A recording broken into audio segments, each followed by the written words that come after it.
নির্বাচনের আগে কিছু আওয়ামী লীগ নেতার ফাঁসি হতে পারে, এমনই ভয়ঙ্কর কথা শোনা যাচ্ছে। গ্রাম বাংলায় একটা কথা প্রচলিত আছে, যা রটে তার কিছু না কিছু হয়।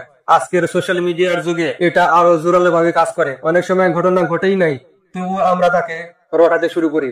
আবার যা রটে তা ভবিষ্যৎ বা অতীত কোনো না কোনো ভাবেই ইঙ্গিত করে যেতে পারে। এখন সাম্প্রতিক সময়ে এক ধরনের পারসেপশন গড়ে উঠেছে আন্তর্জাতিক অপরাধ ট্রাইব্যুনালে যাদের বিরুদ্ধে মামলা, সেটা নিয়েও। সেই প্রেক্ষাপটে কিছু মানুষ বলছেন নির্বাচনের আগে কিছু আওয়ামী লীগ নেতাকে হয়তো ফাঁসিতে ঝুলানো হতে পারে। আর এরকম তথ্য ছড়াচ্ছেন গোলাম মওলা রনি। গোলাম মওলা রনি তার স্ট্যাটাসে কি বললেন তার আগে একটা জিনিস স্পষ্ট করি, এখানে পারসেপশন এবং বাস্তবায়নের মধ্যে বড় ফারাক আছে।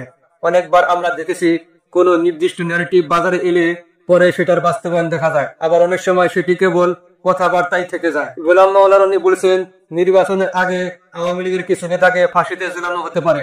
তিনি এমন একটি সামাজিক ধারাবাহিকতা দেখাচ্ছেন যে যখন কিছু বিষয় মানুষের মুখে মুখে ফোটে তখন সেটা বাস্তবে পরিণত হওয়ার সম্ভাবনা থাকে।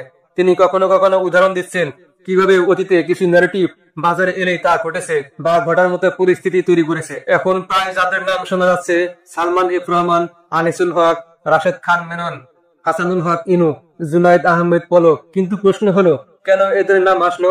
রাশেদ খান মেনন কি করেছে? এসব প্রশ্নের জবাব স্পষ্ট নয়, আর কোথাও নিশ্চিত প্রমাণ দেখা যায়নি। অনেকে বলছে শাহজাহান খান, দীপুমণি, কামরুল হাসানদের কথা বলা হয়নি কেন, অথচ তারাও তো কারাগারে আছে। এখানে একটা রাজনৈতিক বাস্তবতা আছে, বিশেষ করে কিছু বিরোধী রাজনৈতিক দল বা গ্রুপ যেমন এনসিপি, জামাত ইসলাম, যারা এই মুহূর্তে সরকারের বিরুদ্ধে আস্থা রাখতে চায়, তারা বিভিন্ন ন্যারেটিভ প্রচার করছে। আবার দেশের সাধারণ মানুষের মধ্যেও যারা দীর্ঘদিন ধরে আওয়ামী লীগের বিরুদ্ধে নানা অন্যায় কথা বলছেন, তারা দেখতে চান নায়কদের শাস্তি, এটাই তাদের প্রত্যাশা।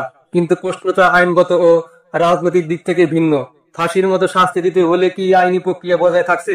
আইনি মেয়াদ, প্রমাণ, আপিল, সংবিধান সবকিছু বিচার করতে হবে। আমার ব্যক্তিগত ধারণা হলো সরাসরি নির্বাচনের আগে কাউকে সহজে ফাঁসি দেওয়া সম্ভব হবে না, কারণ এটার রাজনৈতিক রিয়াকশন অত্যন্ত জটিল হবে।